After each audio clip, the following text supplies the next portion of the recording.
Yo, Chef. What's good, King? Here we are, dog. Another one, dog. Our 21st, man. 21st episode, man. Let's roll off that one, man, for real. Got another guest with us, man. Absolutely. Co-owner of Lola Rose and soon to be Madre Rosa. Yes, right? sir. Carlos Sanchez, my man. Thank you for being here, man. I appreciate it very much. Thank you for having me. Appreciate you coming through, man, for real. What's up, man? How you doing? How's your let me go first. My week was good, man. I was cooking, dog. All right, how was your week, brother? My week was, dog, it was crazy, man. This week was just like non-stop. It was one of those crazy weeks where it was just like every day, moving. Stopping at 9 p.m., starting at 7 a.m. Like it was just constantly something going on, man. The event we had this past weekend on the 6th, so that's what what we were cultivating up into that moment. And it's just like, when you have an event, it's always going to be busy, right? Up until that. Even the whole day that was just like rushing, man. I try to get a workout in still, and I was always, running behind and stuff like that. Your phone popping off. Yeah, I had to, man. Phone was popping off. People were hitting me up. My girl was hitting me up. But I had to sneak away and get a gym session just to kind of get that tension out of the way. Yeah, bro, because I don't think I would be as composed as I was if I didn't. But the event was a success, man. Mm-hmm. Hopefully we could start doing this every month and, you know what I mean, capitalizing off this one opportunity, man, which was great. My boy Clay came through. He brought Keeping It PC. His boy Joy was handing out some delicacy shrimp tacos, man. Everything was cool, man. Yeah. But as far as an event coordinator, I want to give it up to you and Jam, dog. You guys put that together, man. You made it happen, man. You made it roll. Happy vendors, happy people. I mean, it was a good vibe, bro. Good vibe, I appreciate you, man. Absolutely. And like I told you before the show, man, like there were some times where I just, the anxiety of it was getting to me, and I wanted to just cancel the event. Like I just wanted to be like, I'm done. Yeah. I don't want to do it anymore. But I felt like I would be letting myself down because I mean it was a / grand opening for the Drip Studio too. So it was just kind of like taking that step of it being real.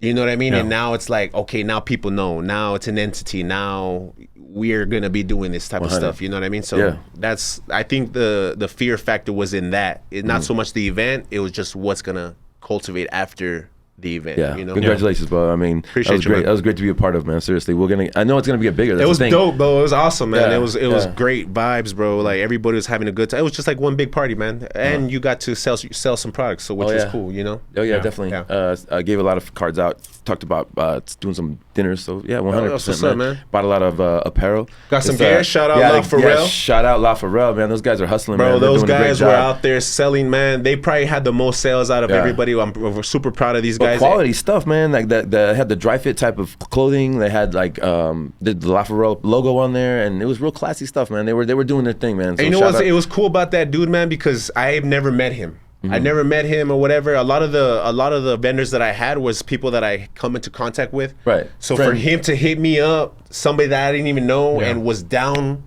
for the movement, down for the event, and he was actually one of the ones. He was one of the ones that was like, "Yo, we still doing it? Is it still going on?" Even the day of was like, "Yo, we're still good." I'm like, "Yeah, man, we're still good." Awesome. But shout out Pharrell, man. Dope ass brand, dog. I gotta get some gear next time. Shout out Collective Glass, the hooking up with the bucket hat, man. It's a dope ass cookies hat. Shout out Collective Glass. Shout out Juice Thrift. Everybody who came out, man, it was a vibe. Shout out Busybody for the massage. Busybody, man, is giving out free massages, promoting his business, man. Everybody came together. Isaac's wife, I forgot the name of her brand, man, but she made K&T Balloons, bro. She came through with a free display of balloons just for the grand opening, just so people could see her product. She did that for free, dog. Yeah, that's another grinder. She's in school, man, and she takes care of the kids, and she still gets man. It was cool, man, to have people come in and show love and just give stuff out for free, man, which is cool. Good vibe, just like Paul was saying, man. Just good vibe in general, man, for sure. Hell yeah. Well, we got our guest, dog. How was this past week for you, man? It was good. How was everything? It was good. Yeah. How was business?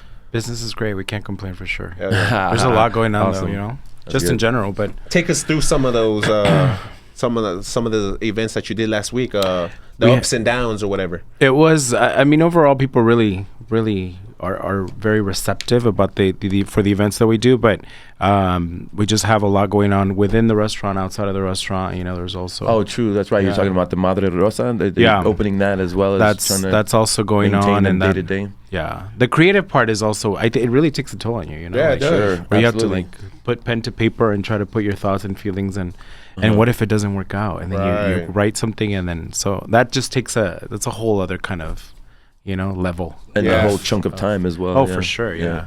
The anxiety of it, though, dog. The anxiety. That's the same thing as that you were feeling. Like, it's like, well, what if, but then it's over. You're like, fuck yeah, it's done. Exactly, bro. I was telling Clay yesterday, I had the pressure release. It was like 2 weeks of nonstop grind.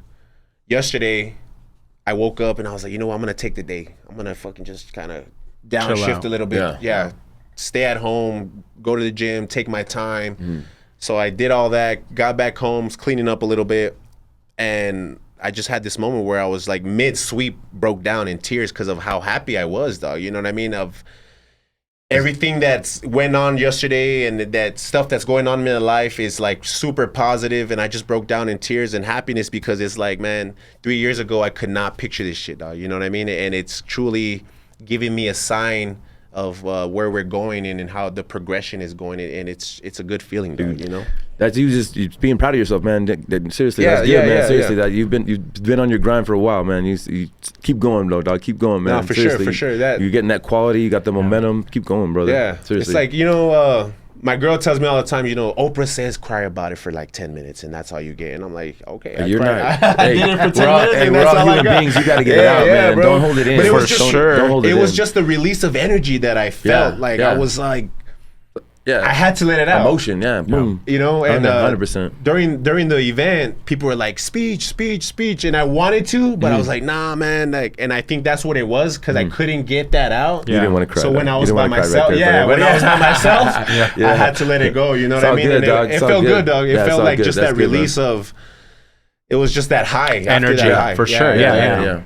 I think, but also you manifested it out of your head. You know what I mean? All that shit, like it came from the head. You know what I mean? You were like, I'm gonna invite vendors. I'm gonna put this, there, that, and it happened. Like you made it physical. So that's big, man. That's big. Hell yeah, man. Appreciate good accomplishment, brother. Absolutely. Events are a lot to coordinate. And it was so small, dog. You know what I mean? So I could imagine. That's what I was telling myself. Like, I could imagine it being bigger. So when it's bigger, I'm like, damn. I know the anxiety is gonna be there. So. It was just a little test run too to start it off, so it was cool. Well, congrats. Appreciate you, man. Done. You. Yes. I'm sure you feel better now, right? You're like, because that was a whole challenge. I want more. I want the next one. Let's do it again. You know what I mean? Yeah. Why though? Why do we think like that? Why do we put ourselves into that, man? Like that's because we talk about the anxiety, right? And then now it's like, let's do it again. You know what I mean? How do you? What pushes you through that, man? What pushes you through those difficult anxiety-filled days? And then the next day, once it's done, you're like, let's do it again. What gives you that motivation? What gives you that push? I think it's a combination for sure. I think it's the lack of complacency, or rather not wanting it, not being complacent. Because I'm just not that kind of person, you know. But and sometimes, I mean, it's not easy, right? Because you're like, well, why the fuck did I just put myself into it? Like, why are we making it harder than it already is? Right. And you're like, oh, well, no, because you want to be challenged and you want to be challenged and you want to be challenged. And so you want to just kind of keep pushing the envelope and keep pushing the envelope. And you're like, fuck, okay, that was fun. And then I think when it's done, you look back and you're like, actually, I mean, I'm kind of down, you know, because at least you have something to like base it on, you know, like you obviously there's going to be different challenges with different things, but at least you have some kind of, you know, like a this one went this way, and then just blueprint. Base it exactly, for sure. You got to be comfortable with being uncomfortable, you know what I mean, and that's the only way you're going to grow. That's what we keep saying, man. Like you gotta be in those situations. And to avoid just complete complacency, dog. And honestly, I felt a little bit of it yesterday when I was just chilling. I was just like, man, maybe I should just go work. And you feel guilty, no? Yeah, I did. I did. You feel guilty. If you can use that time for something else, could have built something in that time. Sure. Yeah, for sure, man. That's the entrepreneur spirit, though. That's the entrepreneur spirit, honestly. Yeah, I was at the crib and I was like, man, there's a lot of shit to do here. And then I finished it quick and I was like, damn, like maybe I should go to work and take a few appointments or at least start jotting down stuff. But, you know, it felt good kind of just having nothing to do at the same time. For sure. You need that recharge. Yeah, dude. That's what it really was. Yeah, that's absolutely. What it really was. If it's vacation or just that day to just kind of not leave, you know, answer your phone and just kind of take a deep breath, you know what I mean? Yeah, for real. You need that as an entrepreneur because we're high anxiety, you know, all day, high frequency, you know what I mean? Like ready to take it on, trying to solve problems, put out fires. Yeah, bro. You know what I mean? So yeah, exactly, man. So I'm sorry, real quick. I appreciate you being here, Mr. Carlos. I just want to get a brief history about like your background, and because obviously we got King the barber, and then Chef Clay, but we brought you in from Lola Rose. You're actually the GM. Is that your title? Yeah, GM. General manager. What's your background in? I know you said hospitality. Hospitality, yeah. I mean, I've been serving since I was 15 years old. And then when I was growing up, I was my dad used to be the general manager at a restaurant, which happened to be my uncle's restaurant, and he would be like, like you would always want to go to work with your dad. So he was like, well, you're gonna come to work with me in summer, So we'd go in the sun, and I would clean tables at 8-9 years old. There you go. Shit. Yeah. So you've always been in the industry. I've always been in the industry. Yeah. That's cool. Yeah. I mean, you're kind of bred for it a little bit. Kind of. I do think that my dad is the one that really just set up the whole love for hospitality, just because.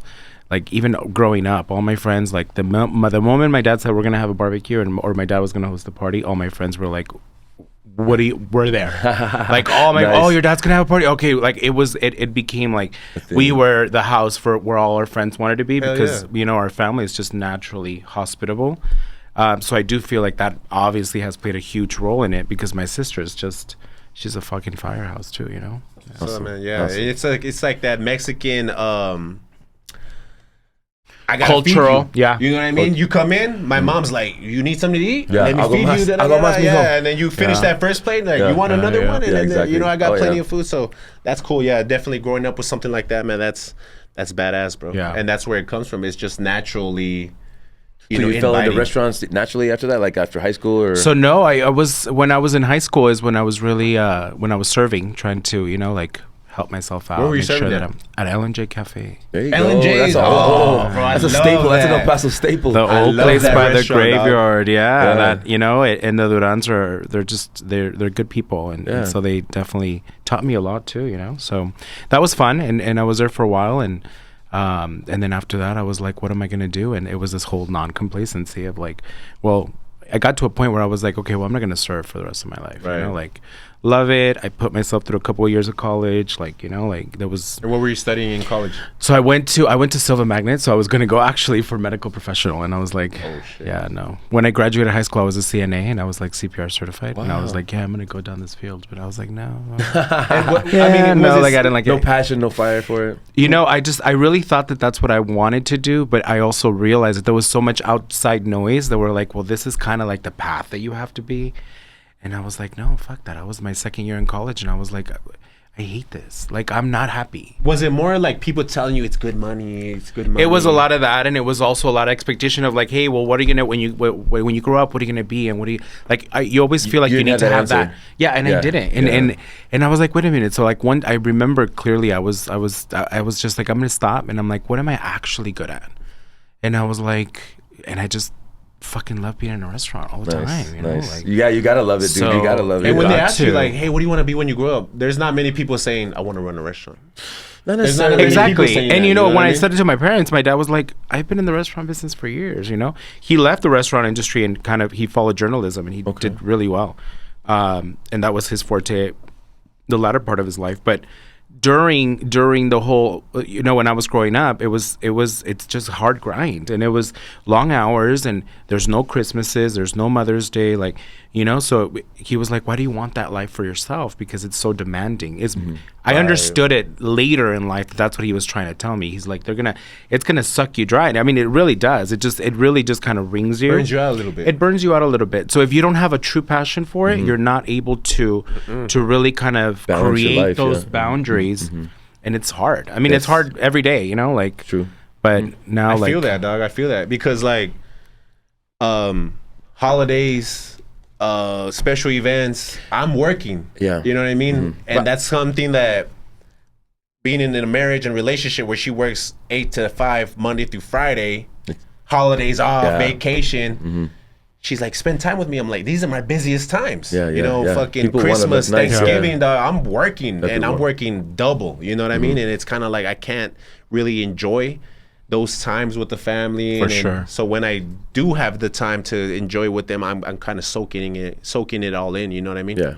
And it's hard. I feel that, man. That's tough. It's tough. But you have to make that decision of like, this is really what I want to do. Yeah, and be like, if I'm not down with it, and my partner's not down, and that's hard, trying to balance and then outside relationships. And it's like, But I mean, I see the support from both sides. You're supporting her, and she's supporting you. So that's what it takes, basically. Yeah, but you know what I mean. It took a while to get to that point, though, because she knows that my schedule is flexible as I am. I can definitely say, hey, well, I'm not gonna work this day. Yeah. As on the contrary to her, she's on a schedule. Like, I have to come into work. You know what I mean? So at first, it was kind of like taking advantage of that. Like, well, you can just manipulate your schedule however you want. Like, why don't you take this day off? And I'm thinking like, yeah, why don't I take this day off? But now owning my own business and then trying to make shit happen, as we say, it's not like that, man. You gotta.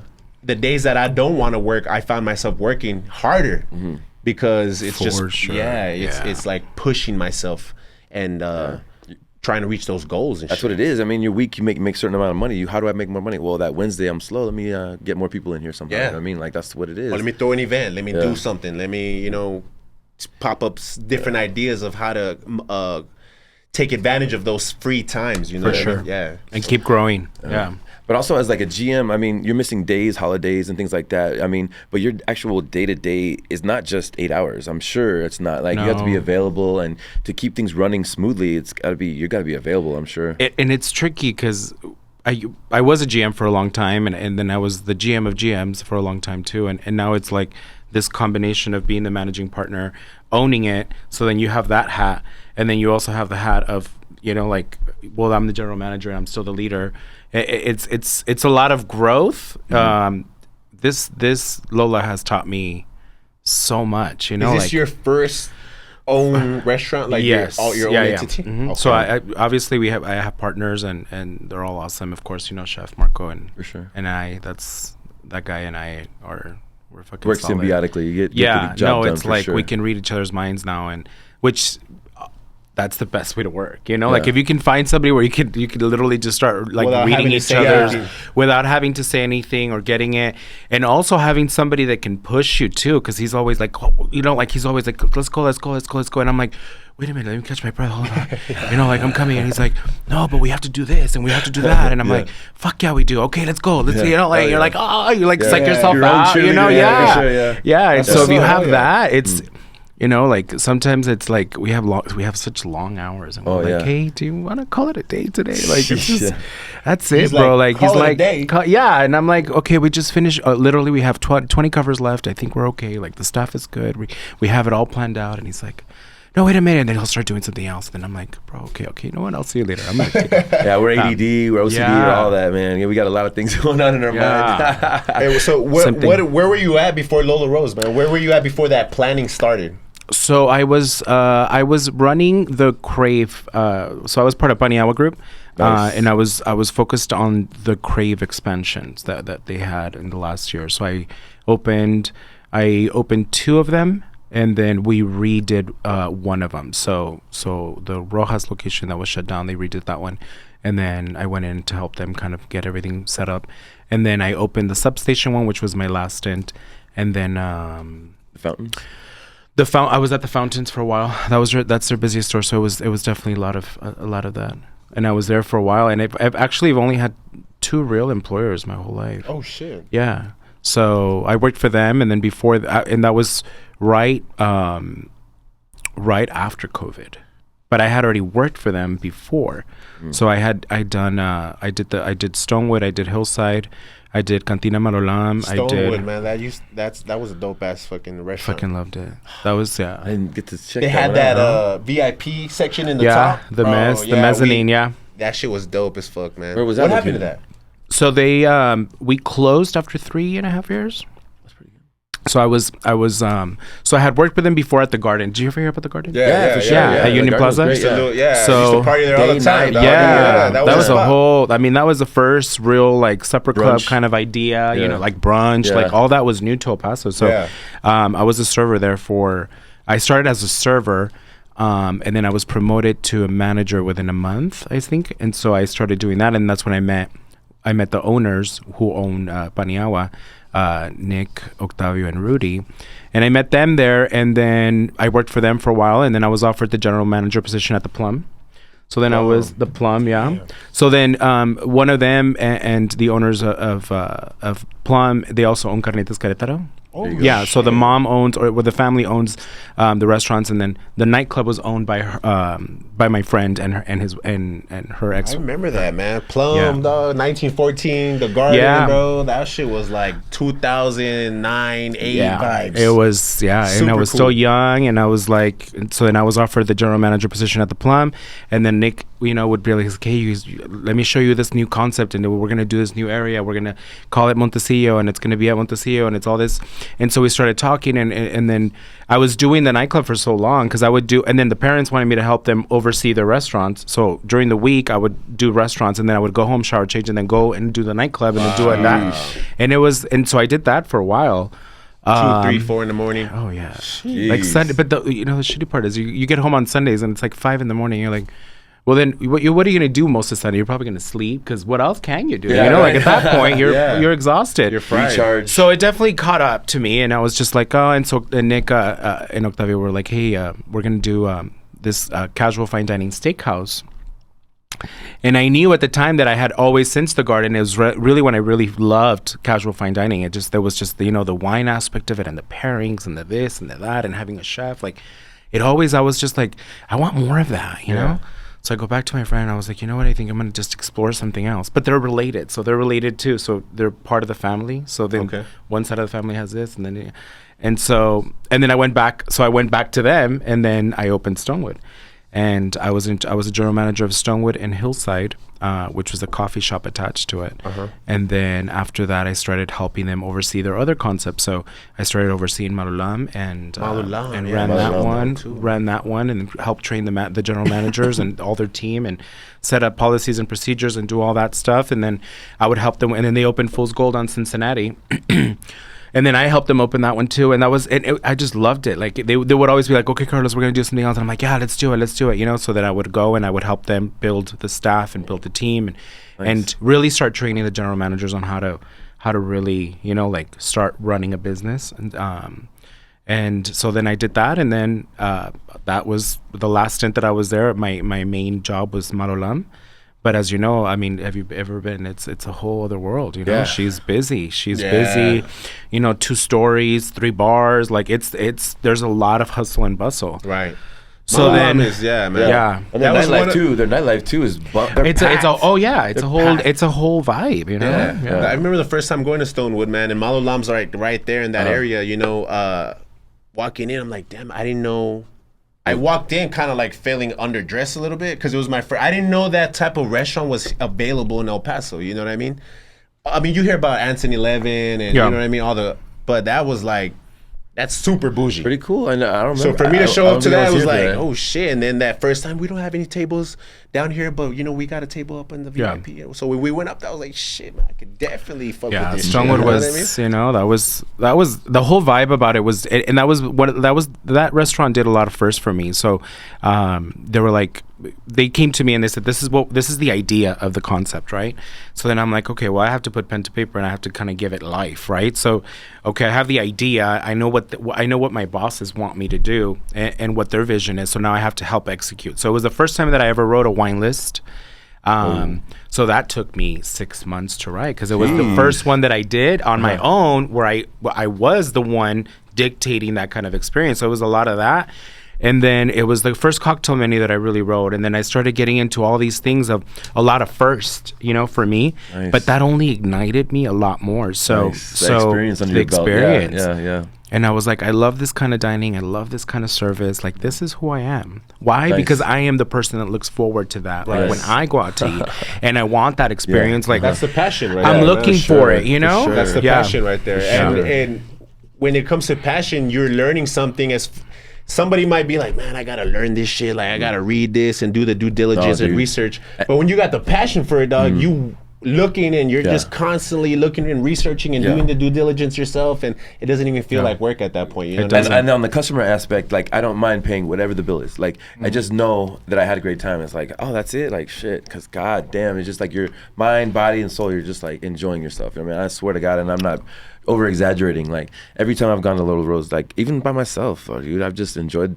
like being there and just enjoying the food and everything. So thank you. Try the experience, because like I said, like he's put it together with the experience of both chef and front of the house manager. Like they've put it together well. I think that's freaking awesome. So like I'm glad you pointed that out for sure. Thank you. So how when did you meet Marco? So then I started doing that, and then I was like, okay, I'm back to nightlife again. I was like, again, you know. So I was like, so then my friend calls me up, and she was like, hey, I really wanna expand my parents' brand or the restaurants, and you want to be part of the team again. I was like, you know what? I think this is the perfect time for me to go and reevaluate. Nice. You know, like so. Then I go back to work for her. I help her with the 4 locations of Carnitas, and I'm there for a while, and we're developing another concept. And then all of a sudden, COVID hits. You know. COVID hits and it shuts down the restaurants. We have to close like for 3 months, and like everything just stopped. And so the guys had heard that the restaurants were temporarily closed because of the pandemic. The family didn't feel comfortable of having the restaurants running while it was all going on. Mm-hmm. So then we went on a hiatus, and then they were like, hey, well, we want to expand the Crave concepts. Like we're opening up a couple locations. Can you help us with the Crave side now? So I was like, okay, cool. So then I came back, and then I helped them do that. And then I had a heart attack. Yeah. And then I had a heart attack at 37. Really? Oh yeah. What the fuck? Yeah. Wow. And that was the moment that when I went back to work for them, it was crazy because it was during COVID. So it's like we had a whole bunch of like, we had shortages like crazy, you know, like people, I mean, you had to open 25%, close 50%. You have to, it was so much. And I got to a point where I was cooking in the line because we didn't have enough. So I would just try to go back there and help my guys. And I would be like, okay, I'll do pantry. And then I would just knock out pantry and make salads and do this. And then run to the front and then help them in the front. And then it was intense. Wow. And it was probably the most intense 2 years of my life ever in this industry, where I questioned all of my choices, where I was like, what the am I doing? You know, like, do I really? And then all of a sudden, one day I'm not feeling well. I'm like, hey, I was like, damn, I must have slept wrong. Were you at work or? No, I was at home. I had finally taken a day off, and I was at home, and I had just had a salad. And then all of a sudden, I'm just like, you know, so I'm like, I went away. I popped an ibuprofen. I went to bed. I woke up the next day, and I woke up like sore, like if I had worked out. And I was like, what's going on? I popped another ibuprofen. I was like, just stressed out, you know? So then tried to take it easy. And then I was like, that night, the pain just kept growing and growing and growing. It was like they're literally wringing out your skin. Ooh. Like they're just pulling out your skin and they're wringing it. Wow. You feel this huge pressure, and you're like, what's going on? And I couldn't take it anymore. So at 9 o'clock. Those feelings that you were having before earlier in that day, were those like little heart attacks that you were having? So what was trying to do later, I find out what was going on was the pain that I was feeling was my heart trying to pump blood, but it wasn't. My artery was clogged. So I had 99% blockage. Oh shit! So the pain that I was feeling was my heart actually trying to just like push it, like, but it wouldn't. So it kept doing harder. So that's what was building up. So yeah, I mean, I walk into my husband's office and I'm like, I need to go to the hospital. He didn't even ask me why, because he knows that I'm not. You know, like for me to go to the doctor, like first of all, that's a challenge, you know, like, and second of all, for me to just be like, I need to go to the hospital now. Shit serious. Fucking jumps out, like we run out of, like we speed off to Providence, and they take me in and they're like, oh, you know what? We think you're having a panic attack. And I was like, I look at him, I was like, babe, what's a panic attack? I've never had a panic attack in my life, you know? And he's like, well, how do you feel? And I was Hispanics don't get panic attacks. No. That's why I was like, what is a panic attack? I was like, you know? So, and then, and he's very, you know, like, he's like, no, you're going to fucking check this out, like right now. Like, I don't know what you're like. He's like, he doesn't feel like this, and I need you to take him in. So then they take me in, they take off my shirt, they put a whole bunch of instruments or whatever. They draw blood, and then they're like, okay, we'll just go in the room. Like, that was probably like 5-10 minutes. I go back to the waiting room, like 5 minutes later, they fucking come out and they're like, you need to go in. So they rushed me into the ER. Sheesh. And they put me in a room, and I was like, and then that was it. And then I find out I'm having a heart attack. And then the doctor comes in and he's like, I don't want to stress you out. So they caught it like while it was going on. Yeah. So I was about to have a fatal heart attack because it would have just stopped. Oh my God. Yeah. But I mean, I was like this. I was normal. I was normal. I never lost consciousness. I never did any of that. It was just the pain. And as soon as the doctor came in, I was like, I don't care what's going on. Just give me something for the pain. And they gave me morphine. That didn't take it away. Nothing. Like it was probably the worst pain I've ever felt. But it wasn't like pain. Like it was more of like you couldn't breathe. You couldn't, you know, like you just severe discomfort. It was just severe, but it was literally. I felt like there was a car on top of just this part of my body. Like it just. So then that's really where I think my life changed again, to be like, okay, well. Because before that, I was like, I had made a decision. I was like, you know what? I'm going to help the guys, the owners of Paniagua, really grow their brands. I love their product. I've been with them forever. We know each other really well. We work really well. And you know, they're awesome guys and they have great vision. And so I was like, I'm going to stay with them and I'm going to grow their brand. And then one of my current business partners had reached out to him. He actually reached out to me like a week after the heart attack, but I hadn't told anybody. I didn't want I don't want to tell anybody. Well, now that I'm telling the world. Sure, I know. But you never know what somebody's going through. But you know, for sure. Sure. And so I had to obviously take some time off because they had to go in there and open the artery that whole day. It was crazy because it was a Thursday night. I was having lunch in my house on Saturday. You had open heart surgery? No. They went in through here, so that's my scar. So they went in through the arm, and then they but the second that they just went in there, because he was like, hey, can you feel it? And I was like, no. And then you're literally in this like metal cold bed, and there's all these screens around you, right? And it's like Zoom versions of your arteries and stuff. Wow. And the doctor's like, hey, can you feel? He's like, don't move.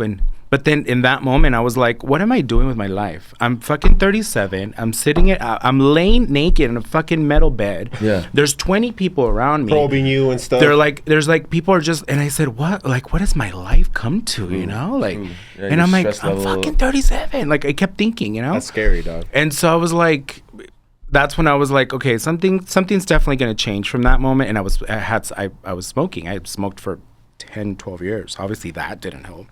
So that day, cold turkey, the nightlife, the lack of sleep, the horrible diet. Because you get out of work at 3 in the morning, and you're like, well, what the fuck is open? Well, Whataburger. I know, right? $5 taco box. Yeah, right. Thank you. The crunch got me box by, for but that's sure. I know, right? Oh no, don't get me wrong. It's still that's what got me by. Knock those back for sure. Yeah. Otherwise, I wouldn't eat all day. 24 hours, I'll probably gone without eating. Yeah. And people, and they always make this comment of like, you work at a restaurant and you don't eat.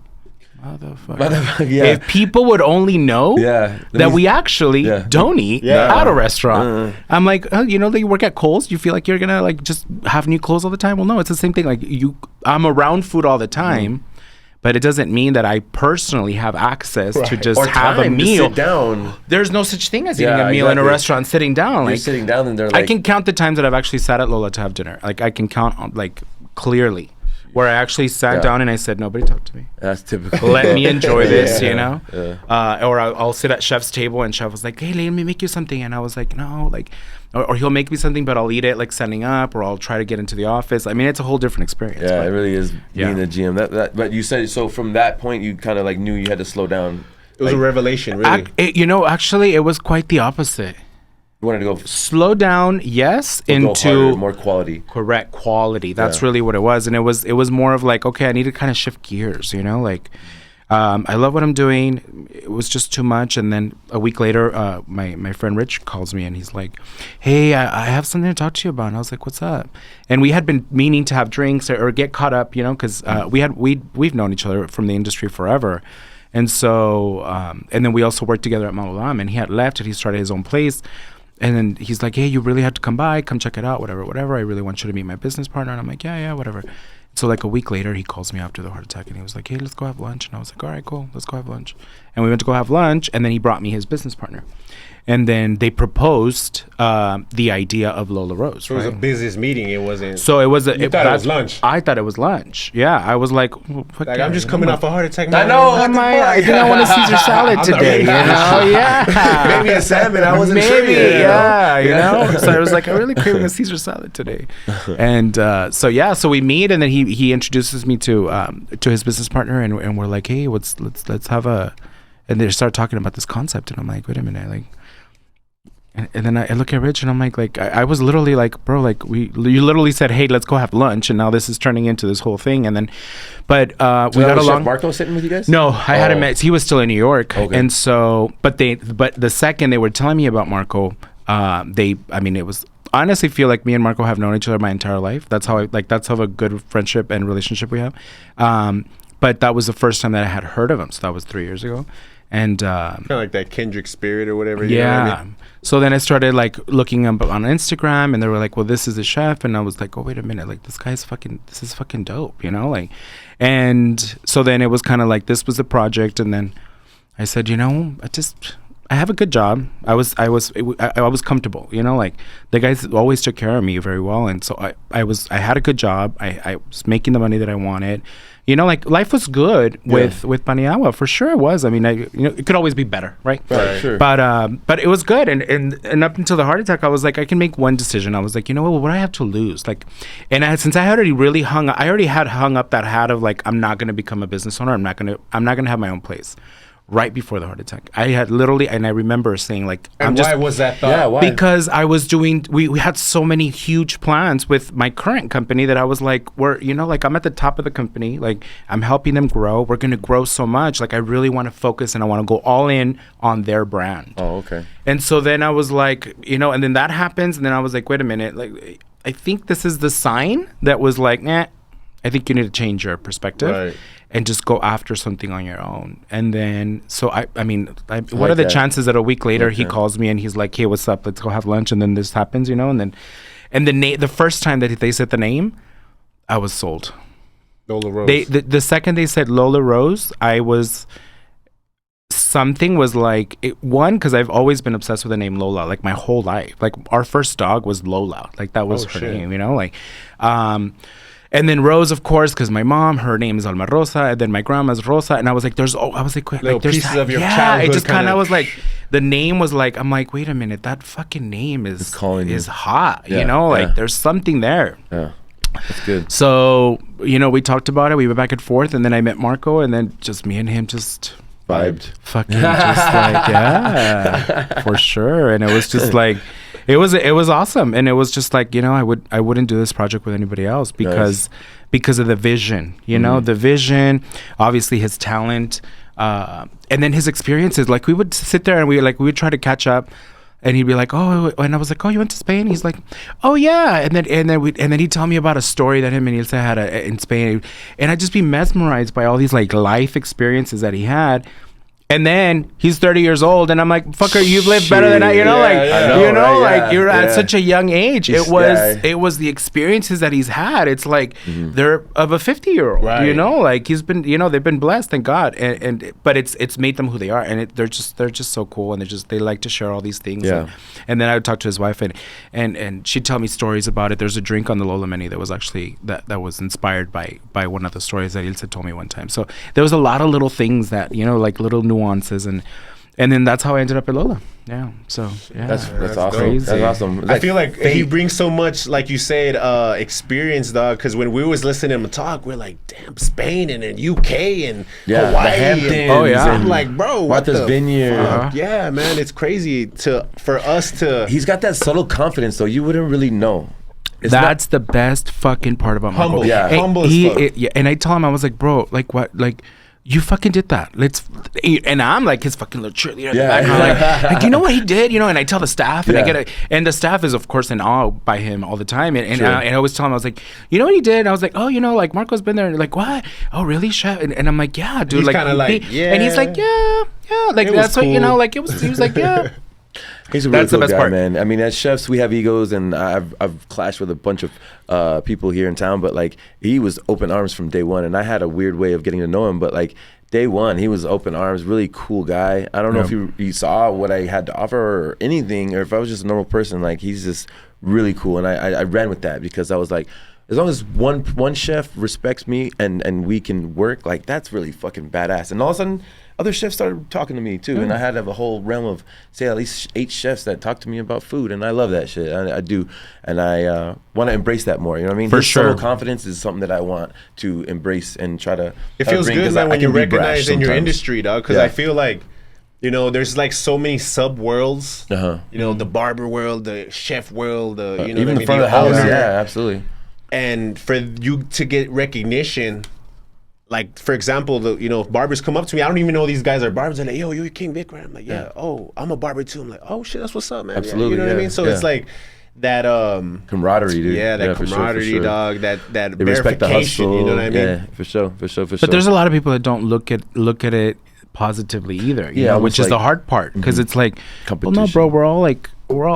Yeah, we're all I'm the not same after goal. your dollar, bro. Like, I'm not, you know what I mean? And it's more like, hey, instead of embracing the fact that we're all in the grind, we understand it because we're in it every day. Right. Yeah. It'd be like, hey, you know what? I got you. What do you need? What can I help you with? You know, like that mentality. That should be the message right there. 1,000%. And that's really, you know, and that's like that. So I told Marco, I was like, bro, like how, like it's fucking crazy. Like you're, you know, and that in one of our first conversations about like, okay, what are we gonna do with Lola? Like, how are we gonna make this the place? You know, was changing the culture within our industry. And it was a long conversation that him and I had that was like, he's like, look, I'm tired of working for people like that are this. Like, why can't we just actually get to work, have a great environment, have a great culture? And he's like, well, the back of the house culture has always been a certain way, right? It's always been that way. And he's like, yeah, but let's make it a better vibe where everybody feels comfortable wanting to work and they want to be part of the education. And I said, you know what's big on me? Let's do education. He's like, let's focus on that. He's like, fuck yeah, let's make them want to learn more, because that's how he was mentored, you know? So he wants that for people. Like we have so many books at the restaurant and in the office that it's just like available for whoever wants to pick it up. He's always down to, hey chef, can I help me debone a chicken? And he'll stop what he's doing and he'll go and he'll help them and he'll teach them. And he's like, do you know why you do this? And then you sometimes you just catch yourself just listening to be like, oh shit, I never thought about that. No wonder. Like he's like, there's a process. And then last time he was like, hey, did you brine that chicken? And I told somebody, and he's like, he's like, did you do the recipe right? He's like, oh, you know, and he's like, let me show you why. And so he gets a paper and he's like, do you see? And then he starts making these like lists and like, you see, this is how we taste. And then the guy's like, oh, I get it. Like, he's like, there's a purpose for everything. Right. But it's more of the approach on you trying to get, you know, like to inspire somebody versus being like, I fucking told you, like, this is the way, you know what I mean? Like that change. And that's what me and him set out to do. And we were like, we're gonna teach our people, we're gonna help them grow, because at the end of the day, they're gonna help us. Yes. And so education is big at Lola. We love our education. That's badass, man. I'm definitely gonna take that, man, because like I say all the time, when I got into the industry, I just kind of got thrown in, and it was like, all right, go ahead, dog. And you used to try to learn, and then people are like, nah, back up, man. Like I can't show you what I've learned. Yeah. And that's what I'm trying to instill now. Is like, I want to throw you in, but at the same time, look, dog, let me show you, let me teach you the right way, because not everybody's comfortable or has the balls, I guess, to show their sauce to somebody, to give themselves to somebody else, and like, all right, I'm gonna show you my skill, now you run with it, or just give you your undivided attention, or just support, dog. That's respect. I was talking to that with the dude that owns Pepe's, you know what I mean, and he said, you know, the Chicano or the Hispanic culture is kind of like, we want to see you shine, but you can't shine harder than me. Oh no, that's fucking. And I hate that shit, dog. And just like you said, you know, I'm not trying to take anybody's dollar. That's why I feel like I'm trying to create my own lane. Yeah, sure. And still people feel threatened. But you're bringing people with you at the same time. You're not trying to just like go by yourself. You know what I'm saying? You know what I mean? And sadly, that culture is alive and kicking in this town, and it's sad because, you know, genuinely, like, dude, I don't even think about you, man. I don't even think. Oh no, but apparently people think that that's all you're doing, or ooh, they're copying this, or ooh, they're doing that. I'm like, look, bro, I've never looked like I've always been in a race against. Why? Because I've always had to provide. You know, like we've always had to just grind and like, oh, you want a car? Well, guess what? You got to go work for it, right? So you've always just kind of been going forward, and there's always this mentality of like, oh, look at what they're doing, and look at this, and look at that. I'm like. So it's hard. It's hard because when people are genuinely happy for you, or at least when you think that they're happy for you, it's when they're really not, you know, like, and it's there's a lot of snakes, you know, a lot of snakes, and you know, like, I think you know what, it kind of like, it kind of makes me take a step back, because they're like, oh, I'm so proud of you, dog, you're doing, but I'm like, kind of looking at the person, and I'm like, man, is he though? Yeah. Are they? Yeah. You know what I mean? And for me, working as a personal chef, obviously I'm by myself a lot, so I've had to learn to respect myself and my gift, my culture, my passion, and stuff like that. And then not worry so much about the outside entities. You know what I mean? Like I feel like if you're negative energy, I can bounce that off. I'm good alone. You know what I mean? Like even when I with my apprentice, you know what I mean? Like I tell him every day, like I'm good alone. But if you want to be on this ride, this is what I can teach you. This is where we can go, and this is where the vision's at. And so it's a matter of just being comfortable with yourself, and then that outside entities. Oh well, you know what I mean? Oh well. Yeah. Just keep going. But you know what I mean? I'm definitely with you. I want to shout out Breezy from Pepe's barbershop, man. He came into that your event and our event, and then he just had a light. You know what I'm saying? For one. Not just the hair, but I mean, like he had a light, dude. Seriously, like he told me he watches the podcast, he loves what we do, and he's interested in being a guest, man. So he seems like he has something to offer. That's what's up, man. We were talking about that. That's the same exact guy that we were talking about, man. It sucks because I say this all the time. It's like the most support comes from complete strangers. Yes, 100%. That's the truth. And dude. I've worked 100%. I've worked for somebody big time in the city, dog, that's doing his thing in the barber game, and I respect this guy as a businessman. Right. You know what I mean? Right. I gave years to this guy. Right. Bet. So when I started doing my thing, at the same time, I didn't want to ask him for advice because I felt like I should learn it on my own. Yeah. But a part of me broke down, and I was like, man, I'm struggling. Let me ask him, hey, dog, you know, do you think it's come through and give me some tips and help me out? And just leaves me on red. And then never hear from him again. As if like I fucked up just by asking him. Right. Oh, yeah. Right. You know what I mean? You fucked up by following your dream. That's how people see it. Like, true. you followed your dream. Oh, you fucked up. You're against me. And I'm like, no, there's plenty. There's plenty of sun, space, plenty for of room. absolutely everybody. Yeah. You know, like don't be worried about what other people. Just follow your passion. Do it right. And if you really are a person of integrity, you'll be fine. You know, like, and that's when you realize you're like, I thought we were boys. Like I took care of your business for so long, you know, like, it's just start feeling that way for sure. Yeah. I thought you were going to say we were hesitant to reach out because I get like that too. I was. Oh, okay. I have other business people, you know what I mean? And I'm hesitant to be like, hey, how did you do that? Or what do you think? It was actually like know? year 2, dog. And it was like, man, I got to get this place licensed fast. But at the same time, I was scared to do it and fail at it. Yeah. So I wanted to ask, and I could only think of one person. It's like, who should I ask? My ex-boss. Like, shit, I've ran a few shops for this guy. Like, he should have no problem, because he would always talk about, I want everybody in here to have their own spot, but it was co-signed by him, though. You know what I mean? I want you to be successful, but my brand. Yeah. I want you to do good, but on my team. Yeah. You know what I mean? As soon as you branch off, it's kind of like, let's cut it off there. Yeah. And it's crazy, man, because it's like, dog, while I was there, it was like, I was the brand. Yeah. I was your brand. You know what I mean? So you had no problem in taking that from me. Yeah. All you had to do was give me a little bit of like advice, and that's all I asked for. But you know what? I'm glad it worked out that way, because it's just like doing it by yourself on your own with no help feels a little better, a little bit more accomplished. You know what I mean? Oh, for sure. Yeah, I think people like Chef Marco have ultimate confidence in their art. So like I think all entrepreneurs should be like that. Have ultimate confidence in your art or your product, and then you're not worried about that so much. Even the competition, like if they're outworking you, something's wrong. You know what I mean? Outwork them. Figure it out if it's your flavor, if it's your quality, how you present it, whatever it is. You know what I'm saying? For sure. That's what I'm never when somebody asked me about a recipe, like I've always, I asked Chef Oscar about a recipe, and he was not hesitant to send it to me, and I figured out a way to make it my own in different ways. But it's just like, I'm always gonna do that now, because like if they reach out for anything, like anybody reaches out, I'm gonna help them out. It seemed like chefs have like kind of like their own little pistol, like this is my recipe, But he opened my eyes really big. Those are two, like also, so humble chef and then a humble sous chef. It's got to be a great kitchen to work in. Yeah, they're awesome. Yeah. My respects to them for sure.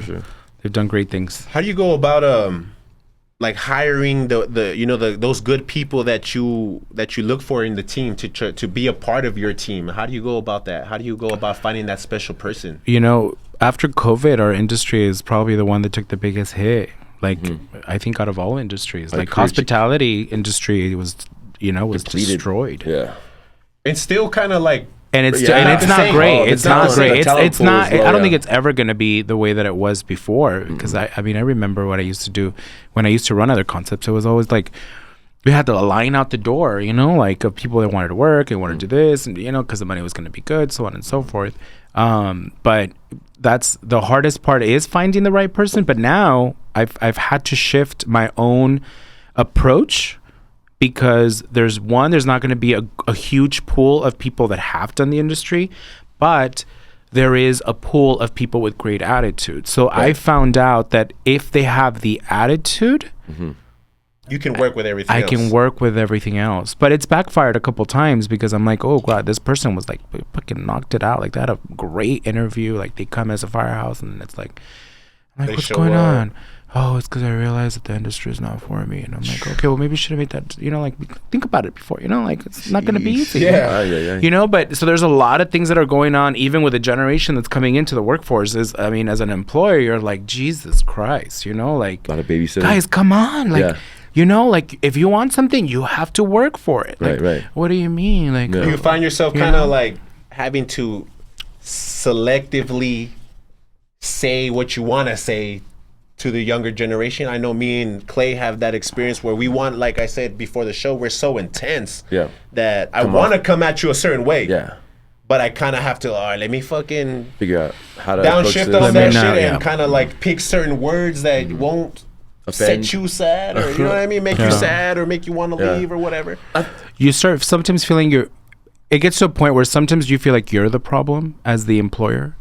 And to be like, oh, did I not ask the right questions? Did I not set up certain things? Did I not do, what were my shortcomings versus the employee, which is always great. Like, you should always have that retrospect, you should always look back and to be like, did I make that, was that the right call? All the time, but the culture that we really set out for Lola was different. We were literally going after changing the way people feel at work, because we knew that this industry was basically dismantled, like at least the foundation of it, where we had such huge pools that were just completely dried out. Like it was a huge drought. And so the approach was always like, okay, it's going to be culture. And that's Marco and I's vision. And, we always try to find the right people in the puzzle. And it's been hard. He's awesome at what he does, and the way that he runs his kitchen, he's had almost zero turnover since we opened. Wow. Which is crazy. And there's people that are just knocking, and he'll tell me, he's like, hey, Carlos, this person, like, what do you think about it? Like, he's like, they want to come on board. And I was like, really? And I was like, oh shit, well, bro, like, we need to open another restaurant. At the rate that people want to work for him, we are blessed. Like, there is, and that was a lot of things in other restaurant concepts where there was no back of the house, there was no front of the house, there was just nothing, So his back of the house, I think we've lost a total of 3 employees since we've opened. We have 57 employees. Oh shit! Like I'm telling you, it's the way that he drives his ship is different, right? And then you look at front of the house, and I've had serious turnover, but it's not because of I know it's not because of the leadership of it. Right. It's just because it's not me. It's you. See, it is not me. It's you.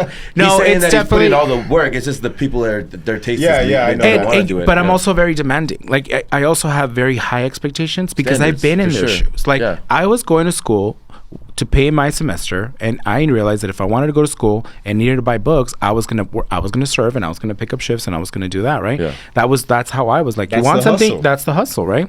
So I feel like there's a lot of people we've had, but the people that have stayed are fucking solid. Yes. Like they're like Zach. The only reason why, when all these people that I can even remember their first interview for Lola was like, they're just firehouses and they're powerhouses. But then at the same time, you have so many that you're like, okay, I'm going to give this person the opportunity because they have such a great, attitude. And then they'd be like, oh, well, they call in or they just don't show up for their shifts. That's what it's really been for me. It's been a lot of people that just be like, or they'll show up 2 hours late to their shift. Damn. Like that's obviously those are the horror stories. For the most part, we have an awesome team and we're getting to that, but it's been the first year. Front of the house is very different because over there, that's like the guys in the back. That's their life. That's their passion. Yeah. Like all those guys that Marco has, they are driven and they're just they want to learn and that's what they love to do. Right. It is not the same story for front of the house. It's like 10% of exactly. It's like hard to have the passion to have hospitality and serve 100% than to actually be making but the you know art. what, there are those people out there that want to serve and then they love the aesthetic of being a great server, and sometimes you find those people it's and rare, you can plug though. them in, it's rare especially now, especially after COVID. I feel like the mentality is it's gonna be work less, make more. For sure. You know what I mean? 100%. And I mean, our shifts are, when we open for dinner service during the week, we get them at 3.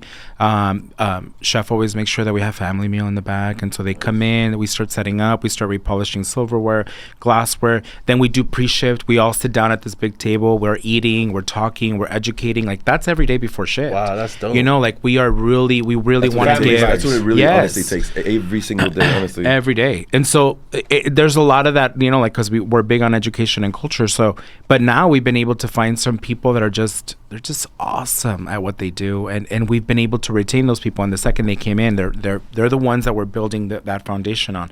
But teaching people to be hospitable is not easy, like, because if it doesn't come naturally from a person, you realize that they're just never gonna get it. It's kind of like upbringing too, man. Like if, for example, dog, Danny Dior. Okay. He's cool as fuck, dog, and you could tell he's gonna be one of those people in the shop where he's gonna be outspoken and funny and stuff like that. But he doesn't have that, like, hey, nice to meet you.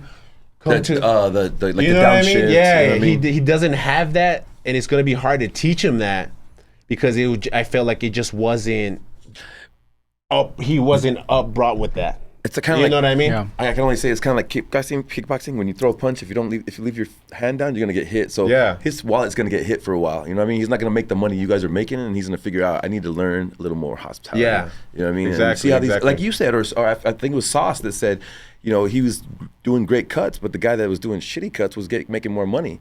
He's like, what's going on? What is he doing different? And he said, oh, it's the marketing game. He was on social media doing different things. So once he jumped on social media, and he's like, there I am. You got to figure out what it takes, But also too, man, I feel like after COVID, it was kind of like that. The customer service was just, and I see it all the time. I go to restaurants, dog, and it's kind of like they give you your food, like, here you go.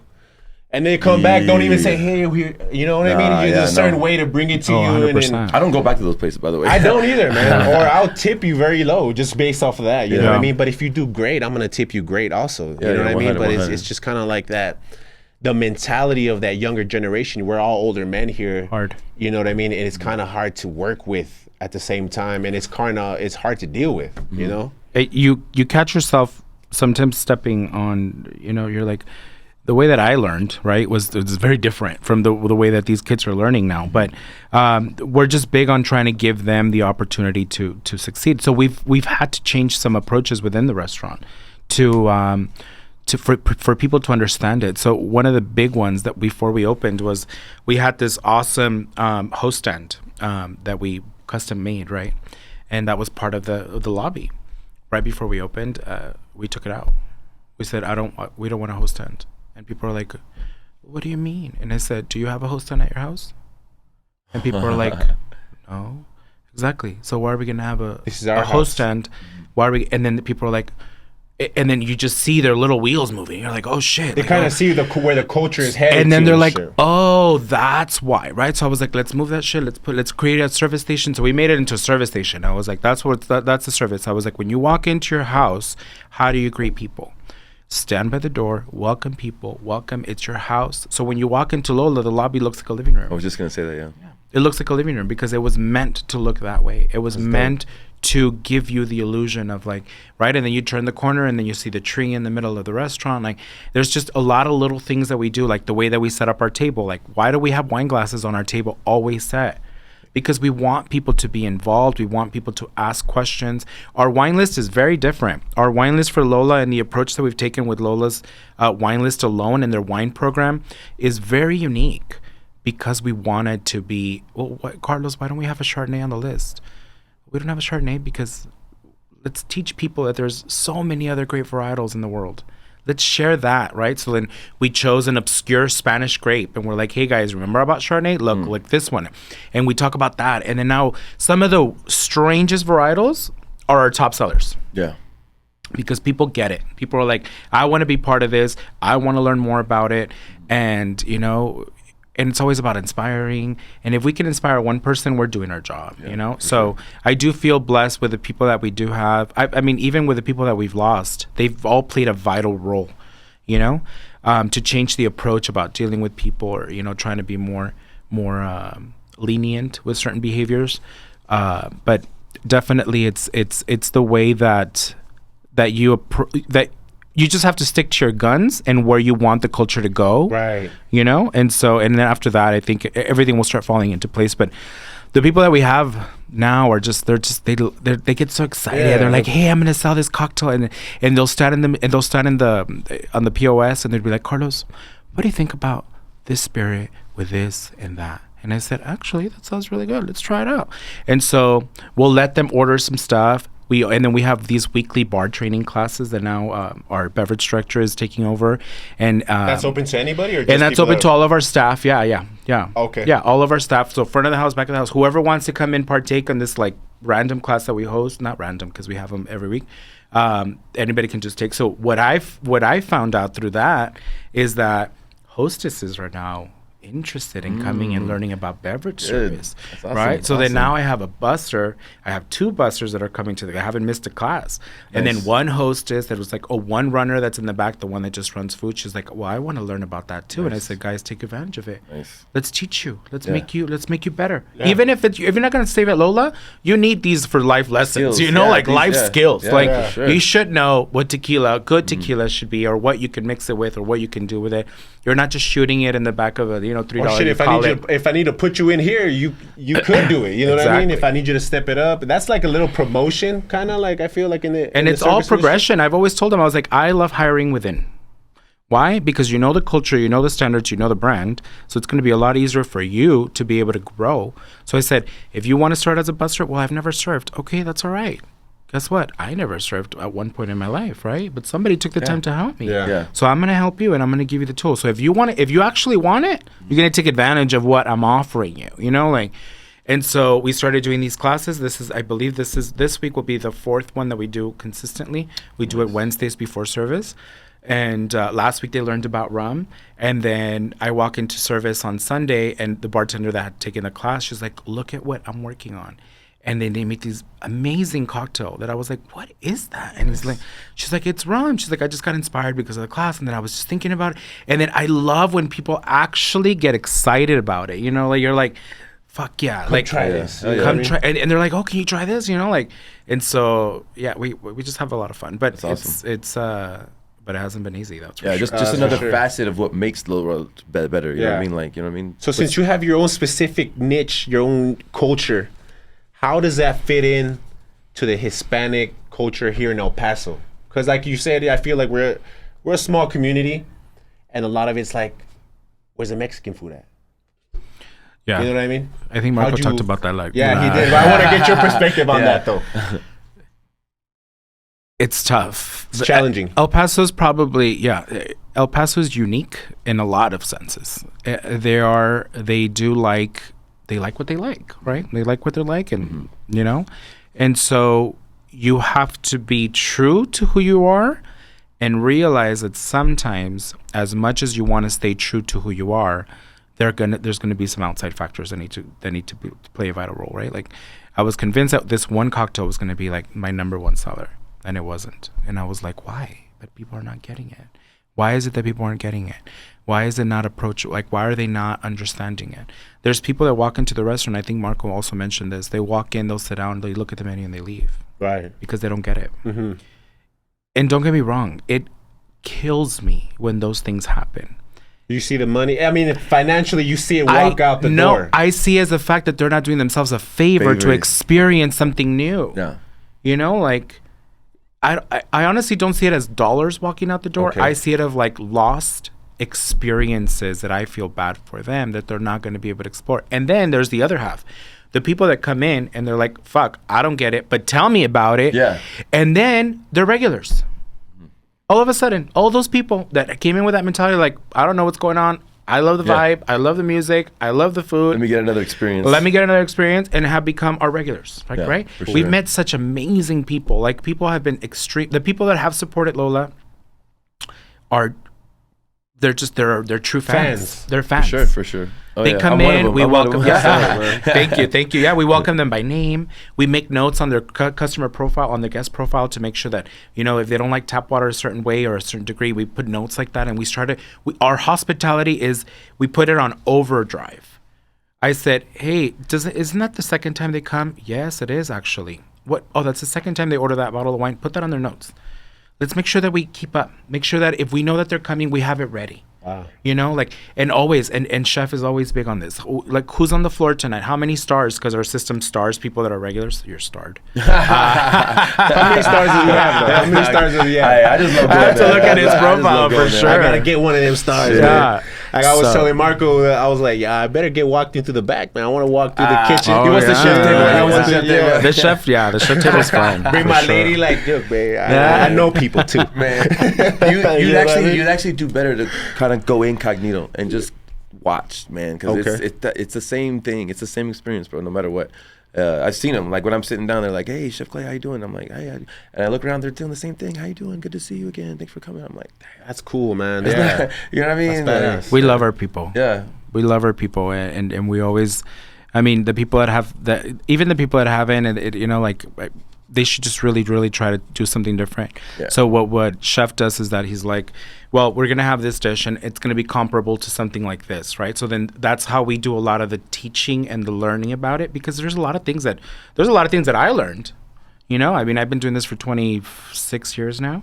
And when we opened Lola, I was at 24 years. So I was like, shit, there's a lot of things, you know, like Satar is fucking incredible. There you go. Yeah. Hell yeah. It's fucking incredible, right? Hell yeah. And so, like, there's a lot of little nuances. Yeah. And there's like, oh, that's how it plays into this dish. And that's how this creates this. So there was a lot of growth there. That's learning. Just, yeah, it's so exciting and it's so much fun. And then you get the staff hooked up. You know, they're like, oh, shit. Like, Chef does features every weekend. So, he'll bring something out, and then during family meal, Oscar will make it, and then they bring it out, and then they talk about it, and then Chef presents it, and then the staff gets to eat it right before service, and then of course it's the plate is clean, obviously. You know, and then we're sold out within 2 hours for service, you know, because they're like, oh, you should try this, and all of a sudden they're like, so we put it in front of them, we open bottles of wine in front of them, they've never had this, open it, taste it, you want to try it. How do we expect people to actually know and experience it? There's so many people. Most of our staff had never had caviar. Oh, shit. Nice. And I've never had caviar. That's what was on that oyster too, and, right? I think. It was good. I know. Thanks for giving me an extra one, by the way. Yeah. That's that star. Right our there. People. That's the star. Yeah. He knows. Shit. But a lot of people were like, oh, well, what does caviar taste like? And Chef was like, you want to try it? Boom. He did caviar service for the servers. And you know, for the front of the house, he's like, try it, get in there, like, oh, get the little pancake, and oh, what are these little, you know, like, and he's like, yeah, try it. Like, we want people. We don't see it as we're wasting money, and a lot of people are like, why do you put so much emphasis in it? Because it pays back, and we're set out to make people's lives better through hospitality. Mm-hmm. That is the Lola Rose way. And that is actually now it's going to be really the culture going forward as we expand our portfolio, thank God, and we open our second concept. Yeah. It's like we've already, we said the people are looking for something new. Mm-hmm. We want to treat this, even though it's going to be an entirely different concept, we really wanted to still follow the guidelines of who we are as restaurateurs, who we are as consumers, who we are as people, and just kind of follow that trend, you know, like, yeah. And when you go because I know a lot, it's like West Side, Far West. Yeah. And then is that plays into where you put the spot, the location. That's when you open a business, for sure. Yeah. I'm big on the Far East, though. I don't like to really travel a lot, or you know what I mean, go because the traffic's crazy. So have you guys thought, is that in the future, something on the Far East, something on the East Side? We're always thinking about what's next. You know, like we always have these conversations when all of me and my partners get together, and we're always dreaming about what's happening, right? Like, what do we need to do, or what do we need to do to get it out there? Mm-hmm. So yeah, that's never not in the plans. Mm-hmm. It's not in the immediate plans, and it's not in the future plans yet, or at least decided. But the growth is definitely there. You know, like we didn't think that we were going to expand into a different kind of concept within our portfolio, even within the first 8 months of operation. Like, that's what I'm saying. It's pretty early, dog. You know what I mean? It's soon. It was very soon. Yeah. It's definitely soon, because Lola's, she's not even a year old. Was this planned, or is this something you just kind of like? It was planned, but it shouldn't have happened so quickly, right? Okay. But some of the cards that were dealt they were just the right cards, so we had to play. Recognizing that opportunity. Yes, we had to play. What are some of the contrasts and similarities of your new venture, Madre Rosa? What are the? So the basis will still be the hospitality and the food. You know, Okay. the food, the culture, the way that we treat our employees, the way that we want our employees to feel. That's definitely going to be the thing. Now, the food alone is going to be an entirely different. It's really going to play into our El Paso market. I mean, it's tacos, cerveza, and tequila. You know, like you cannot ask for anything else. The El Paso. You can't. You You know. wanted it. Yeah. You got it. Yeah, go and there's a time shopping. and a place. You know, Yeah. like I mean, I'm telling you, like we really do create things That's that like we roots want. right there. You You know? shop It's till you drop at the roots. outlets, and then you go get food over at Madre Rosa. man. Yes, Yeah. it's right across the street. Like we literally from our door, we can see the Nike sign. Like it's right across the street. We're in a great location, and that's another thing. Like one of our personal friends who also happens to be our broker, our real estate broker. She just like it was one of those things where I was just like magic. She found this place, something like.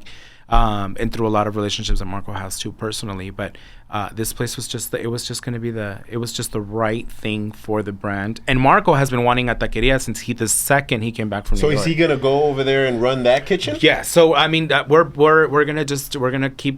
gonna be in two places at the same time. It's gonna get crazy soon. It's gonna get crazy. Crazy soon. She's So 5 minutes away. How are you gonna go about it? 5 minutes away. Like, From he door to knows door. he's got a route. I timed it with lights. It's 5 minutes away. Okay, yeah, but what I'm saying is like, usually, you have your baby, and it's doing 100%. You open something else up. Now this one's kind of lacking a little bit. How are you gonna go about it to avoid that lack when you open up that new location? You know what I mean? Not so much as clientele coming in, but just like the effort, the culture that you want to instill. How are you gonna go about it? Probably to he's avoid probably that asking lack? like, what's your game plan actually? Because you don't even know what the workload's gonna be. Yeah. So what's your game plan? So, yes, that's a very good question because Yeah, it is, dude. It is so a great Lola question. operates 5 days a week. Right now, she's operating 5 days a week. We're closed Mondays and Tuesdays. So I like how you reference like she's an actual fucking person. Like she Lola, is. you know what I mean? Yeah, she exists. It's like a car when Yeah. you name a car. Yeah. Yeah, exactly. Have you ever when you walk into the restaurant next time? When you walk into the bar, there's a picture next to the espresso machine. Nobody knows, but that's who I envision Lola to be. That's Lola. So when you walk in, Yeah, you'll next see it, time and I'll it's know, very yeah. abstract. Okay. But I'm like, I've always imagined her to be this way. Okay. We even created a whole story behind her. Like, she has a story. Like, the Lola, like the menu was based on a journal, and it was a girl growing up that became an independent woman, and she. There's a story. Like, there's a Lola story. I mean, they're busy, but they do Yeah. have some downtime. Seriously. Yeah. Yeah. Badass, man. Yeah. But She's a so you whole have to come entity. and meet Lola. Yeah, so I gotta meet that. Hey, that's your She's second a bad invite, bitch. dog. I don't know. Man, I want that star too, man. I want a gold star, dog. But how are we going to do it? It's going to be great. Like we're getting Lola to the point where we do have the right people to be able to keep executing the vision. But we can also, there has to be a lot of follow through on our end to make sure that the processes are still being followed to make sure that the brand is as intact as possible. So on our end as leaders, as the ones that really need to set the tone, we need to just we have to hire more people, that's for sure, and that's already happening, and we're trying to bring people on board and have people to really just kind of drive that mission, and then just keep up and just keep following through. You can't assume that something's happening without you actually checking. And I've learned that the hard way many times, where you're just like, oh, they got it, they figured it out, and then you go do something and then you check and you're like, motherfucker, Yeah. like why all of a sudden? Yeah. Why do you got to change the way? You're like, no, it's never been that way, but why do you got to do it? Yeah. Everything is set up, So luckily we do have amazing people on the management team.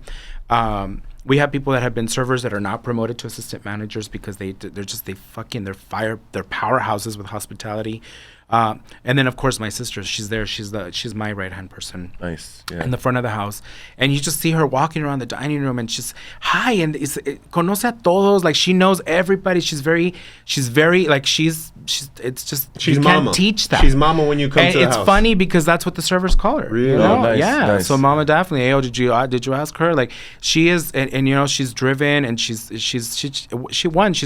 a beautiful person, and two, she's really there to take care of our family business, Nice, So nice. So she's there, and we have Daphne, and then we have Oscar, and then we have Ashley. Like, we have great people that are really, and it's constant follow through. As a matter of fact, this afternoon we're taking them on our first manager outing. So we're taking them out for lunch. Nice. We're gonna go play some games because we want to make sure that they know that what they're doing for us, we could just never. It's appreciated. It's appreciated. Yeah, and like one of a million. Like, to find people with that dedication and that follow through day to day, it's hard. You know what I mean? Some people fall off. You know what I mean? They as much as they. You have to keep. That's a good way of keeping your employees happy, man. You know what I mean? The morale too. It's like the hustle and bustle of it. And then for your owner to be like, hey, you know what, man, we're gonna do something special for you. We're gonna do some lunch. Somebody that's taking interest in them. You know what I mean? Respect somebody who sees your vision and carries it through. You know what I mean? Like, that's hard. Yeah, it really is hard to find those people, and then for them to do it day to day. I mean, I know we bag on Joey a lot, but my apprentice. But I mean, he's getting it, man. He's getting it. You know, he's young. Yeah. And a lot of it, like, I don't feel regret about the last episode, dog. Cause I mean, no, neither do I, dude. Neither do I. We both talked about our apprentices, and it's more of just getting it out. You know what I mean? Now I've moved on from that day. For sure. But it was no type of ill will behind it. It was just the potential that we see. And that's what kills me the most, dog, is because we can't physically wake them up in the morning and get them in the car. And, I wish I could, because I'd be on, I'd be there every morning, like, yo, you know what I mean? But get them. Everybody has their own certain way of doing things. All you could do is try to, like he says, implement your culture and keep high standards and just stick to your guns, because the moment you start to switch, deviate, or even, they see that. They're like, oh yeah, you see, he did that because of me. Like he changed it up because 100%. Of. And so now it's gonna be a constant thing. You know what I mean? Yeah. But now that we're closing down, man, we got this 8 to educate. We ask all our entrepreneurs, guests, a few questions about how they would, just their experiences, man. So we're gonna ask you these questions. First one is, have you met any earlier goals that you've set for yourself? Yes. Most definitely. For sure. Okay. That was low. Back when I was thinking about what I was gonna do, I was like, I think I want to have a restaurant before I turn 40. I'm 30. Nice, congratulations, man. That's awesome. He's actually the first one that has said yes, dog. Everybody else has been like, think about it. We're not there yet. I mean, it's tough. Some people don't make goals. You said, like, have I met some of the goals that I had set out for myself? Yes, exactly. For 100%. Like, I never thought I was going to own a restaurant. But there's more. Obviously. 1,000%. Oh, this is just the yeah, we talk about that. As Lolies. As entrepreneurs, we set goals, we meet them, and then they're like, oh, like. Oh no! What's that? I mean, madre, within under a year after Lola, that's. I mean, we're not gonna stop at 2. Yeah, right. That's for fucking sure. Yeah, exactly. It's the takeover. Yeah, takeover. And do you feel like you're in control of your own destiny? No. Is that a heart attack experience? No, I feel like ambition is the drive of my destiny, which could be at a fault, if that makes any sense. I think your ambition is really what is going to really control that. Like, how much do you really want to give into that dream? How much do you really want it? How much do you really want it? Ambition. Which gets you in trouble a lot. Yeah. I mean, how so? Like relationships, family, you miss a lot of things, you do a lot of things. And I think that, to a fault, because we are in such high stress environments all the time, where you're dealing with people and you're talking to people, and like literally all day it's like this, all day. Like, you get home and sometimes you're just like, you're wiped. Nothing left. Done. Like, you want to be in a room shut down. Yeah. Because the second I hit on the floor, I literally, like, I literally think lights on, right? The second I open the door to go into the dining room, boom. Hi, how are you? This, that, everything, and it's like, but that's like that all day. Yeah, you're on. So I think ambition is really the drive of your destiny. Wow, I like that answer, man. That's dope. Do you feel like you've broke through? No, not yet. Not yet. Why so? Why is that? With like the success of Lola and with this new Madre Rose, how come you don't feel like you broke through? And the reason we say why is just because, like, obviously we're 3 years in the game. You and Chef Marco have a little bit more experience, but I guess from the outside looking in, it's like, wow, you accomplished that. Wow, you accomplished that. So, like, maybe we feel like you've broken through to not your dreams or your goals, but like you know what I mean? Like, you've broken that glass, that glass ceiling or something like that. But no, you haven't felt it, because Marco said the same thing, and that's much respect. To have that outlook, I mean, that's awesome. To be where I just see you guys to be where you are, and to say that you haven't broke through, I'm like, damn, like. what is breaking through for you guys? Like that, you know. It's it's funny because my sister will tell me sometimes we'll be in the lobby and we'll be looking in and the dining room is full and the energy is great. Just kind of sitting back and watching the lighting and I'll just observe, and she looks at me and she's like, brother, you helped create this. Like, are you aware of that? And I don't think that I don't think I'm conscientious of what we've created all the time. Am I grateful for it? 1,000%. But I just don't think that Lola is there yet, right? Because we want to make sure that she's better and she's better and she's better. So I don't think that I've broken through, because I still don't think that my dreams have all really come to realization. Fruition. And I do think that we are in the right path. 100%. People are great. Our business is great. But not yet. Yeah, not yet. Marco had mentioned like when his name or Lola Rose's name is national, that's when he's, or even worldwide. Worldwide. Yeah, man, and that's why I from that moment I just took every cap off of my dreams, like just took every lid off of every dream or anything I ever fucking. Sky's the limit, dog. You know Sky what is the limit for everything. And he reminds me that all the time. He's like, "Hey, are we gonna go to Abu Dhabi?" And I'm like, "Yeah, fuck yeah, let's go." You know, that's what's up. And man. I'm like, "Oh, really?" Like that. He's like, "Yeah, let's go. Let's fucking go." And I was like, "All right, let's go." You know, like it's all, and I love that because it's you want that drive to also help you, because sometimes, you know, it's a lonely world. Day. It's a lonely world, right? So it's like when you get that jolt of energy and be like, you know what, you're right. We're doing all right. Oh yeah. Yeah. Oh yeah. Kind of bring you back down to earth and be like, look, man, you created this shit. You're a part of this. Like, man, just wake you up from the monotony. You brought that to me at the end. At the end of the event, dog. I was walking to my truck. He called me. He's like, hey Vic.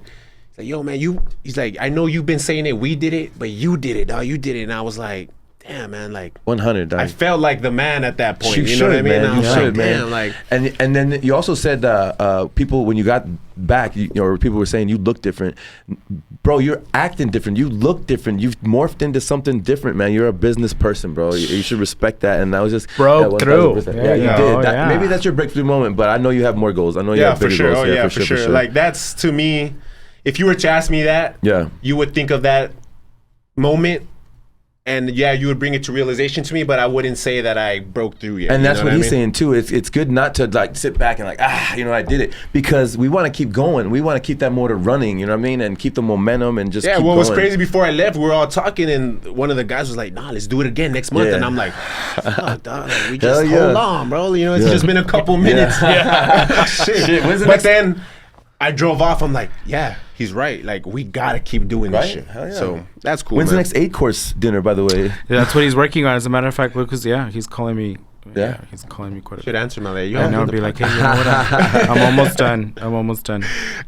What or who inspires you, man? It could be a person, an event, a moment, a thing, a certain specific time in your life. The picture of Lola Rose. The picture of Lola Rose. Does that inspire you? Right? Yeah.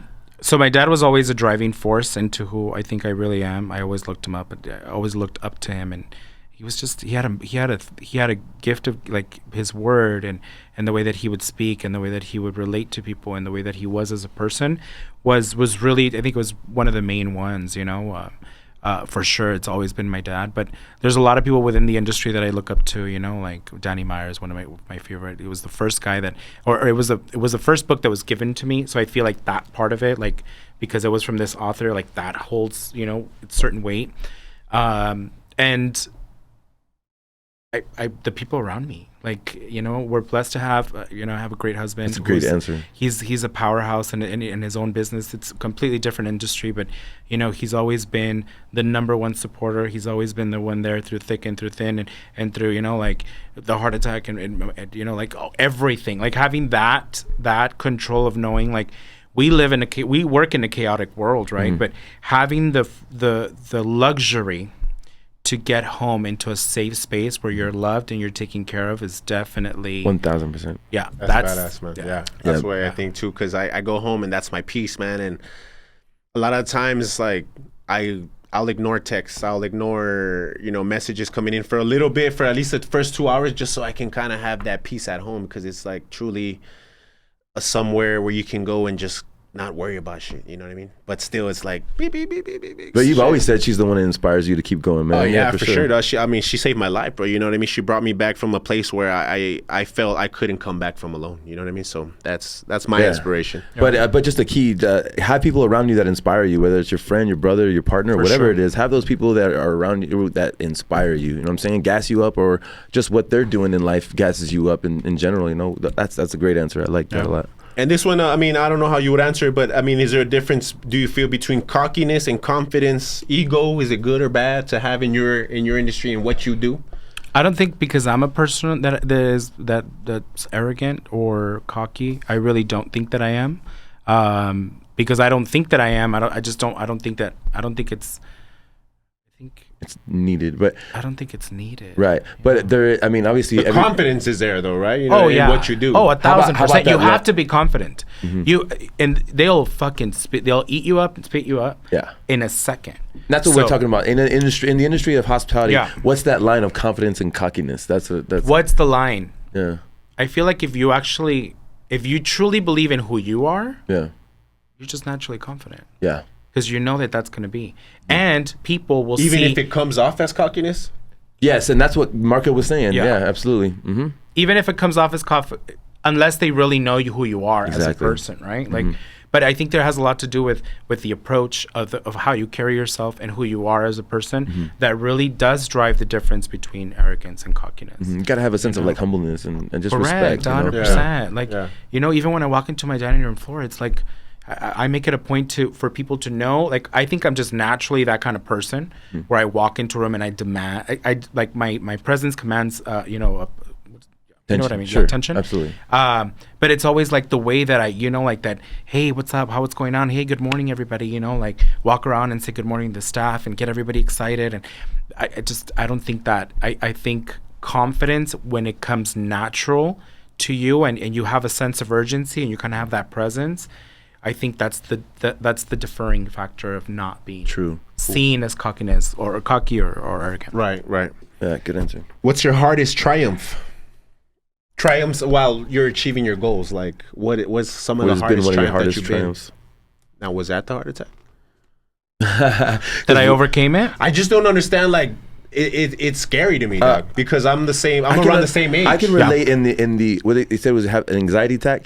I was close to that, dude. You put so much on your plate, so much pressure, so much things that your body says fuck you. You know what I mean? Like you're doing so much. You think you're good. You're eating whatever. That's really what it was. Yeah. Drinking whatever, and then your body says fuck you, man, and it just turns on you for a minute. Take me for granted. Yeah, you take it for granted for sure, man. But I don't know if it's gonna be your answer. Yeah. Dig deep. Because I guess a triumph would be like, you know, when you fucking got on the top of the hill and you fucking put your hands up and like, damn, that was hard, but I did it. I think it was needed to have the heart attack for me to open the eyes to be like, hey, you are a brand. This hospitality is really who you are, and this is your passion and your true love. Go for it. Nice. I think that's definitely what it was, to be like, it really did. See, because Adrian Masman, he always tells me, he's like, you're a brand. Like, you need to remember people see you as a brand. And I'm like, I know, but I never look at it like for myself. Like that, you know, he'd be like, no. He's like, but when you do a project, they know you're going to put your brand on it because it's the way that you're going to do things and your approach and so on and so forth. So I do think that definitely it was probably the greatest thing that happened to me was that. Awesome. Cool. That's cool to hear. But it's been a hard. I mean, it wasn't easy to go through. You said it was one of the hardest pains in your chest. Yeah, I mean, like physical it was. But then, I'm telling you, it's the group of people that you surround yourself with, your family, and have amazing friends that I'm always learning from. You know, like all these fuckers have college degrees. I don't. You know? But it's the people that you surround yourself with. Like they're just. I am blessed for sure. You know. Nice. No. And I know you said your dad is one of your biggest inspirations, but give me a moment that's inspired you from, you know, it could be anything. From the time you opened up Lola, before that, growing up. Are you watching somebody grow or something like that? I don't think I've ever thought about that. A hard question. Yeah. It is a hard question. Is this your 8 hard questions? That's what this segment should be called. To educate. Yeah. So if I were to pick a person, you said, right? Well, your person is your dad. You said, right? Mm-hmm. A moment. Pick a moment that inspired you. to do what I do now, I think definitely, you know, I've been blessed to meet a lot of people through the years, right? I just think probably opening Lola was probably the pivotal moment of like inspiration. Pivotal, knowing that you did it. Pivotal because we got to that point where we were able to open, and then it was pivotal to know like this is just the fucking beginning. That's it. I think that's how you feel about the event, huh? Yeah. Yeah, exactly. dog. Exactly. That was the moment where I was like, we're on a launch pad. It took a fuck ton to get here. But now we're here. We opened that door. We unlocked the door for the first time. And I remember that moment, the day that we opened the door for the first time, to be like, this is going to be it. And we had pre-shift and we got everybody ready and everybody was excited. And we literally put lights out. We put the lights up and boom, lights. That's the moment I was like, the moment the switch went this is one of many. Hell yeah. I like that. I like that shit, man. That's fucking badass. That's inspiring in itself, dog. 1,000%. And I've had that dream. I honestly, like, when I was a young culinarian, I wanted to open up a restaurant by 30 years old, you know, and my dreams changed and stuff like that, but I visioned it, and that sounds like an awesome moment. I think my vision changed because that's cool. I can picture actually walking into Lola. That's why when he was talking about it, I can actually walk into the foyer and then, you know, like you picture everything going the color of the dining room, the way the bar lights up. I could picture it all. Yeah, exactly. That's cool, man. That's badass. And so, like, just like you said, this event was that for me in a way, but I feel like there's another one of those moments coming up with it being a bigger thing. Yeah, you know, because I feel like it was so small. It's only the beginning. Only the beginning, for sure. For sure. How do you pay it forward, man? How do you pay what you've done and all the blessings that you've received?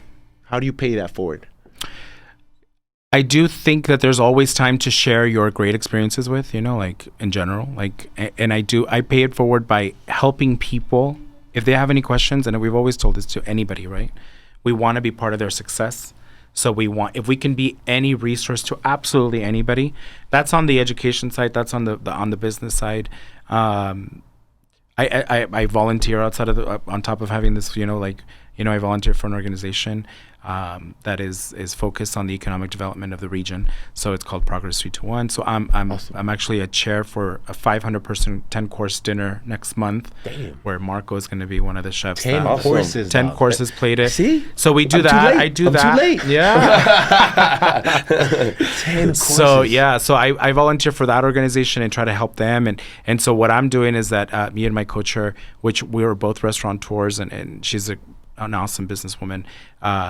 We're volunteering and we're trying to create this 10-course dinner for El Paso. Awesome. It's a ticketed event and it's one of their fundraisers that we use, you know. So I spend a lot of time with that. I do a lot of that, and then and I feel like honestly just being available to people the way that we did it, that I didn't have people available to me. Is the way that I try to really help people. Is I didn't have those resources. At least they weren't sincere. Right. And now that I can be that to somebody else, I make it a point to be like, hey, you want to start your own business? Fuck yeah, let's do it. Let's do this. Let's do that. What do you need help with? I mean, I still don't have all the answers and I don't know everything about it, but I do think that two heads are better than one. Yeah. I think Chef Marco said something similar as far as like him training people with his undivided attention is the way he pays it forward. And I think that's awesome. I mean, and the reason we ask that question is not to call you out, but it's to show other entrepreneurs what they can do to pay it forward. You know what I mean? It's not like you have to go to, and it doesn't have to be writing a check. That's exactly what I was going to say, dog. That's not what it's about. I was going to say. Like a lot of it's shit, man, time. Just like you said, you know, giving your time to somebody. Because your time is the most valuable thing, right? They pay us for our time, right? Right. You pay, right? That's how we make a living. Right. So if you can give that for free, which you know how much your time is worth, you know, do it to help other people. Yeah, that's badass. Definitely. Super dope to hear, man. Yeah. Again, dog, it was a pleasure having you on as a guest, dog. You know what I mean? Thank you. Yeah, thank you, Mr. Carlos. Good connections, bro. You answered those last 8 8 questions, bro. Just like, you know, it was phenomenal the way you answered. Just the best answers I've heard so far. Yeah, from the heart. And another one, dog.